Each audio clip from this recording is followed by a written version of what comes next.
single dad ignored the CEO's calls, she showed up with a ring and an apology. She laughed at him in front of 47 people, and she used the word replaceable. That was the part that stayed with Nate Calloway on the drive home. Not the silence that followed, not the way his co-workers found something urgent to study on their desks, not even the way Sandra Voss had straightened her blazer afterward like she'd just completed a routine task. It was that word. Replaceable. Delivered with the calm of someone who'd said it before and expected it to land clean. The Voss Industries executive floor had been full that morning. Quarterly review.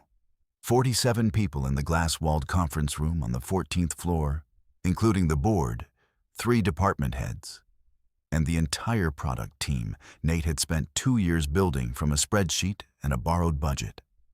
Sandra Voss had walked in 12 minutes late, set down her phone face up on the table, and without preamble opened to his section of the report. "Calloway," she said, not looking at him. "Walk me through the Q3 numbers." He walked her through the numbers. He'd spent the previous 3 evenings doing exactly that, refining the presentation, double-checking every projection, building out the case for the infrastructure expansion his team had been waiting on for 18 months. He was prepared. He was always prepared. When he finished, Sandra looked at him for exactly 3 seconds. "This is thin," she said. "I expected more from someone at your level. The market compression in Q2 accounts for, I know what it accounts for." She turned to face the room. "Let me be direct. This department needs leadership that can deliver results in any market condition. Calloway is talented, but talent without execution is—" She paused. Let it sit. Replaceable. Nobody moved. Nate didn't move either.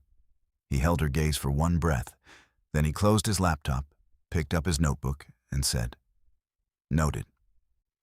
He walked out before she finished the meeting. What Sandra Voss did not know, what she could not have known, because she had never once asked about the life Nate Calloway lived outside those glass walls, was that the man she'd just publicly dismissed had rebuilt his entire existence around a single choice: to be the kind of father his daughter could count on. That he'd turned down 2 VP offers at competing firms in the past year alone because neither role would let him be home by 5:30. What she didn't know was that his daughter Maya, age 7, had a painting hanging in the lobby of the city's most visited children's museum, selected from 1,200 entries. The youngest artist accepted. And what Sandra Voss could not possibly have anticipated was that within 6 weeks, she would be standing in the rain outside his apartment building, holding a ring that had belonged to her grandmother, trying to find words that were large enough to carry what she owed him. But first, that drive home. Nate had learned the shape of grief early. His wife Claire had died when Maya was 18 months old. A diagnosis that came fast and moved faster, a year of fighting, and then a January morning that rearranged everything after it. He'd learned to move through loss without stopping for it. Not because he was strong in the way people said he was strong, but because stopping wasn't an option when someone small was waiting for you to make breakfast. He pulled into the parking lot of their building and sat in the car for a moment. Maya would be at after-school care until 5. He had 45 minutes. He put both hands on the steering wheel and thought about Claire, something he still did when the world felt small. She'd had a way of making the stakes clearer. Is this a problem? Or is it just uncomfortable? Those are different things, Nate. He'd learned to apply that test. Sandra's comment. Was it a problem? His job, probably. His savings, maybe. The life he'd carefully constructed to protect Maya's stability, possibly. But him? No. He was fine. He got out of the car, went upstairs, and started dinner. He and Sandra had been something once. That was the part that made the conference room harder. Not the professional humiliation, he could navigate that. But the specific weight of being dismissed by someone who had, for 8 months, been the person he called when Maya said something funny, when the furnace broke at 11 p.m. The person he'd started to believe, quietly and carefully, might be worth the risk of trusting again. They'd met at a product summit 14 months ago. Sandra Voss was not what he'd expected from her reputation. Sharper in person, less polished in the ways that surprised him. Genuinely curious about his team's work in a way that felt more like interest than performance. They'd talked for 3 hours at a conference dinner, and he'd driven home that night with the unfamiliar feeling of having been actually seen by someone. She'd asked him to coffee twice before he said yes. He'd been careful about it. He'd told her up front, "I have a daughter, she comes first. Everything else is negotiated around that." Sandra had looked at him steadily and said, "I respect that." For 8 months, it seemed like she meant it. She'd met Maya twice. Maya had decided Sandra was fancy but not annoying, which was high praise from a 7-year-old with strong opinions about most adults.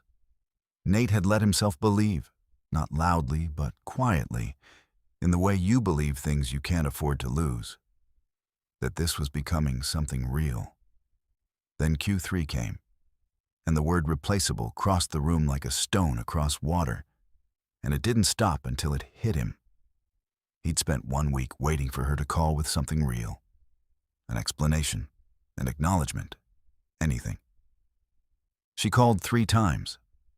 He let it go to voicemail each time. On the 4th call, he listened to the message. It said, "Nate, it's Sandra. I think we should talk about the review. I may have been. I want to discuss it. Call me back." He put the phone down. May have been. He stared at those 3 words for a long time. He didn't call back. His co-worker Priya found him in the break room on Wednesday morning, 8 days after the review. Priya Nair was his closest ally at Voss Industries. Senior data analyst, forthright in the way people who have never needed anyone's approval tend to be. She set a coffee on the counter next to his and leaned against the cabinet. "She's asking about you," Priya said. "Mm-hmm. She asked me if you'd seemed distracted lately." Priya said it with the careful neutrality of someone reading aloud from a document they find troubling. "I told her you seemed like a man who'd been called replaceable in front of 47 people and was probably processing it." Nate looked at her. "You didn't." "I absolutely did." Priya took a sip of her coffee. She didn't say anything for a moment. Then she said, "That word choice was a mistake." "Which, is it just a word choice, Nate?" "No," he said. "It wasn't." Priya nodded. "I didn't think so." He looked out the break room window at the city below, the street grid, the small figures of people moving through their days, the particular indifference of an ordinary Wednesday. "She hasn't called since Saturday," he said. "She has." Priya turned to face him fully. "She's called you 4 times. I happened to be near her office twice. She was on the phone in the hallway both times. She wasn't closing deals." He didn't say anything. "She's also been strange in meetings," Priya said. "Not strange bad. Strange like someone who's sitting with something." She paused. "I'm not telling you what to do. I'm just giving you complete information." "I know," he said. "Thanks." He finished his coffee, went back to work. That afternoon, he got an email from the Children's Museum. Maya's painting had been selected for the spring catalog cover. He printed it out, put it on the refrigerator when he got home. Maya stood in front of it for a long moment, then said with great calm, "I knew." He laughed until his eyes watered. He thought about sending the news to Sandra. He didn't. The call came on a Friday night, 3 weeks after the review, Nate was on the floor with Maya building a city out of cardboard boxes, an elaborate urban planning exercise Maya had been running for most of the week, complete with a transit system she had designed with a ruler and a serious expression. His phone buzzed on the coffee table. Sandra Voss. He looked at it, looked at Maya, who was currently debating the placement of the cardboard city hall with the focused gravity of a municipal engineer. "Hold on, Bug," he said. He picked up the phone, walked to the kitchen. He answered. For a moment, neither of them said anything. Then Sandra said, "I'm outside." He went still. "Outside where?" "Your building." He walked to the window, looked down at the street under the amber cone of a street light, in a coat he recognized, holding an umbrella she wasn't opening despite the rain. Sandra Voss. Looking up. He stood there. "Nate," she said. "I'm not asking you to let me in. I'm not asking for anything right now. A pause. He heard the rain through the phone and through the glass simultaneously, 2 channels of the same sound. "I need to say something in person. I can wait if you're busy." Maya appeared at his elbow, looked at the phone, looked out the window. "Dad," she said, "is that Sandra?" He looked down at her. "Yeah, Bug, it is." Maya considered this for a moment with the judicial expression she used for important decisions. "She looks cold," she said. Then she went back to City Hall. Nate looked out the window again, at Sandra standing in the rain, not asking to come up, umbrella closed, waiting. He pressed his palm against the glass. "Come up," he said. She was wet at the edges, shoulders, the hem of her coat, by the time she made it upstairs.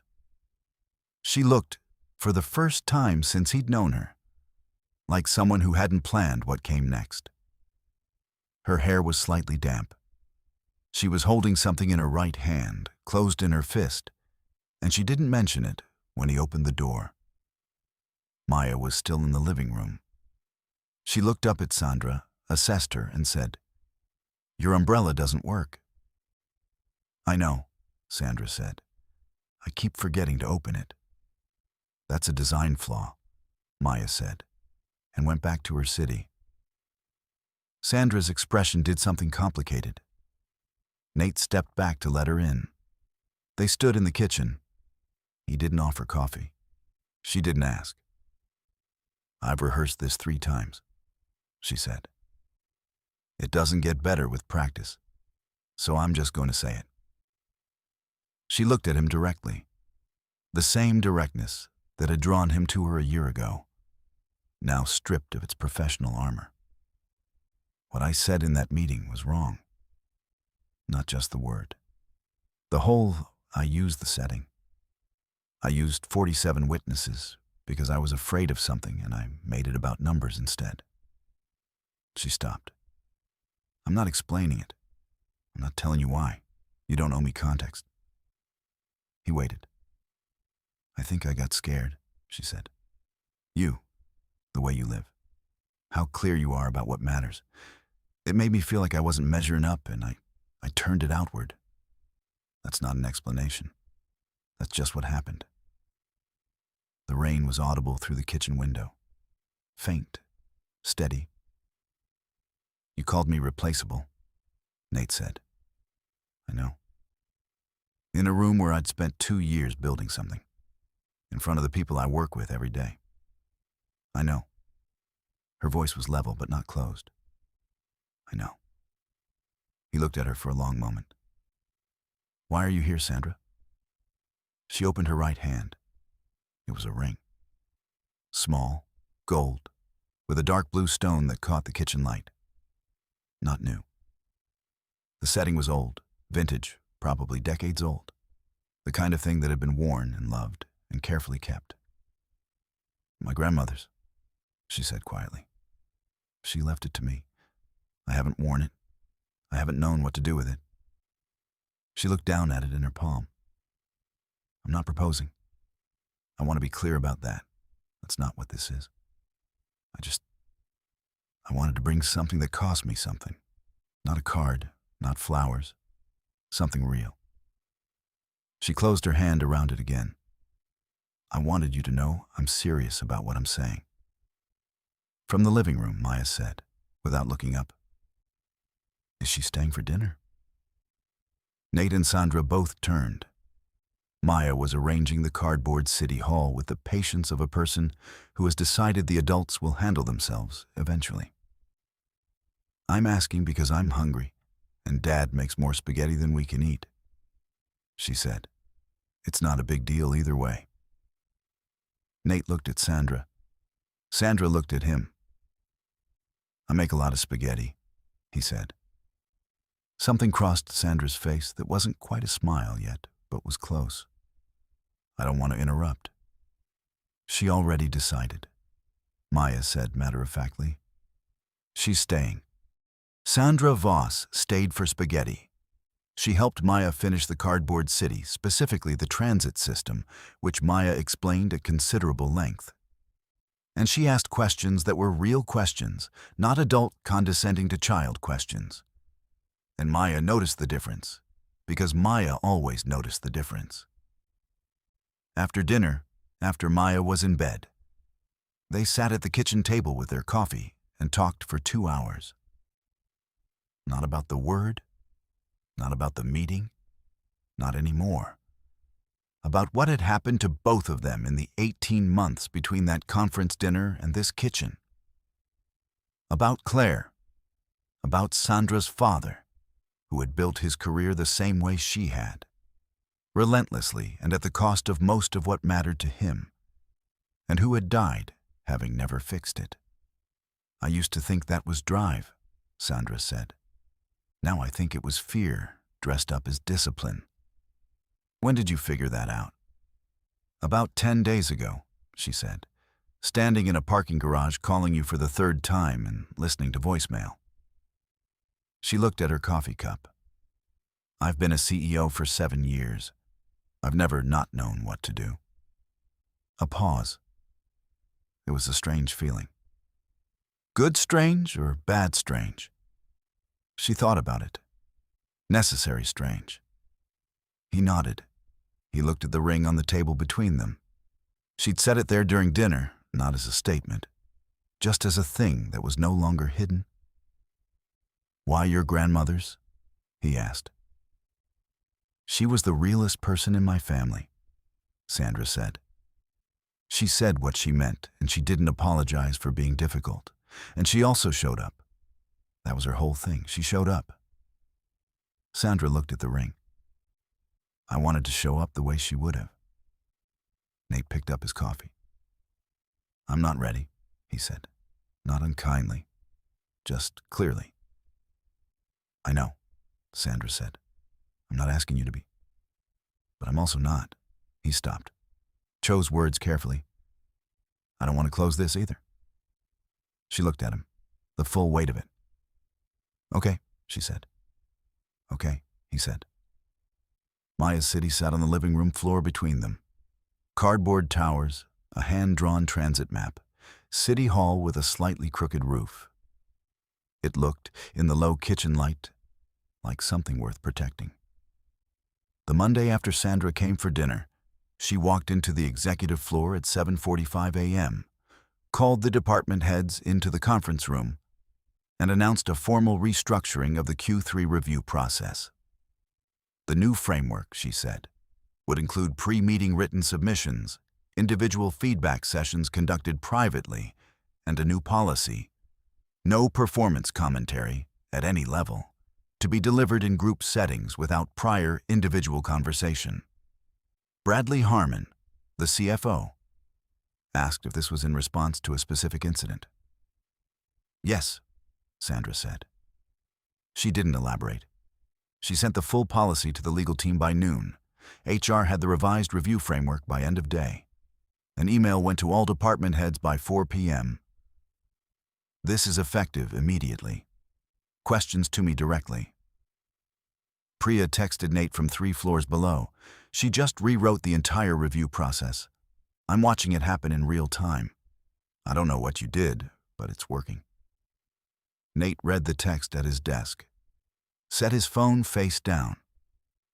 He thought about Sandra standing in the rain with a closed umbrella and her grandmother's ring and the specific courage it took to show up without a plan.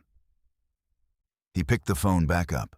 He typed, "Maya wants to show you the museum before the spring exhibit closes. Saturday, if you're free." He sent it before he could think too much about it. 3 minutes later, "I'm free." By the end of that month, 3 things had become fact. Bradley Harmon, who had smirked during the Q3 review and added his own murmured commentary while Sandra spoke, lost his seat at the executive table. Not fired, restructured out, which was a quieter and more total consequence. The new CFO was internal, promoted from Nate's department. A woman named Claudia Reyes, who had been doing half the job without the title for 2 years. The infrastructure expansion Nate's team had proposed in Q3, the one Sandra had called thin, was approved in full, and then some. Nate's budget increased by 30%. He was offered the VP title he'd been passed over for twice. He asked for 2 conditions. His hours stayed protected until 5:30, and Maya's school schedule was always the priority. Sandra agreed to both without negotiation.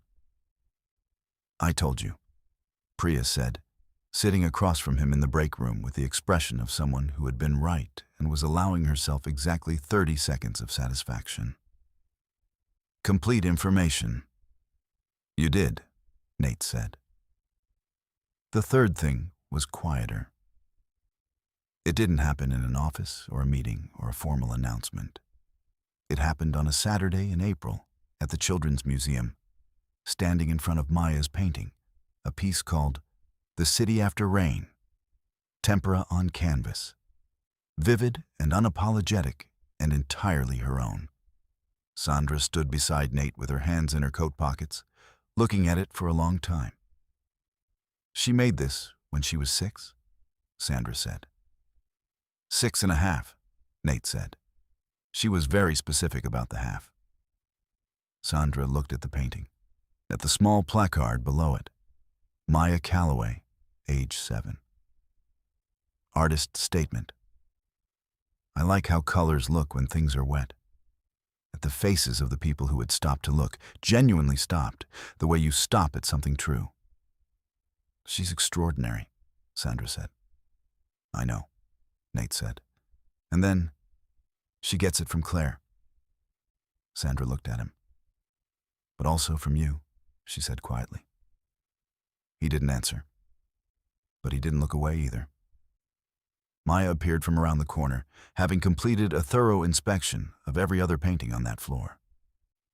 She positioned herself between them, looked up at her own painting with calm professional assessment, and announced, "I think they hung it slightly crooked." "I think it's level," Nate said. "One side is lower," Maya said. "You can see it if you look from the bottom left." Sandra crouched down to Maya's eye level, looked at the painting from the same angle. "She's right," Sandra said, standing back up. "Left side is lower by about half an inch." Nate looked. He squinted. "I'm going to find someone," Maya said, already moving. "They should know." She disappeared into the crowd of Saturday afternoon visitors, very small and very certain of her mission. Nate and Sandra stood in front of the painting. "Half an inch," he said. "Don't underestimate half an inch," she said. He laughed. It was easy and real and landed between them without effort. The ring, he knew, was still in her coat pocket. She'd never asked for a decision. She'd never brought it up again. She'd just shown up at the museum, at dinner 2 Fridays ago, at Maya's school pickup once when a meeting had run late, and Nate had texted in a mild panic.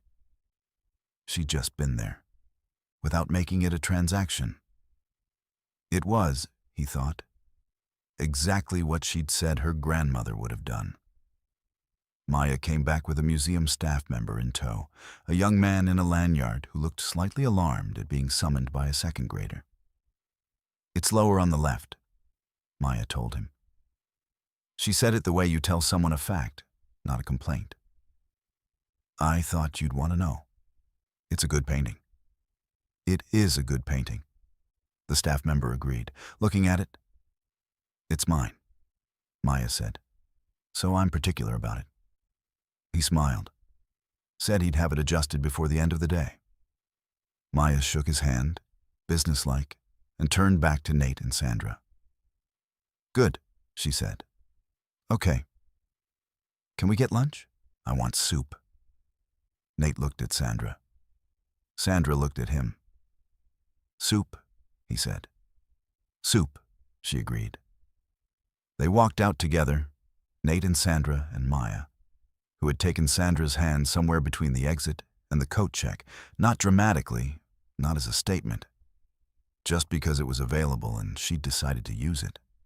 Sandra had looked down when it happened, hadn't moved, had looked straight ahead and walked.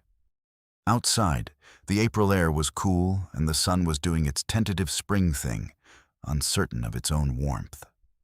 Nate felt the word replaceable exactly where he'd left it 3 months ago, diminished now, the way old weather feels when you name it out loud. It wasn't gone. It had happened. But it was small now. And getting smaller, and ahead of him was lunch with his daughter and the woman who had stood in the rain and learned at cost the way real learning happens, what it meant to show up. He didn't need it to be more than this. This, for now, was more than enough.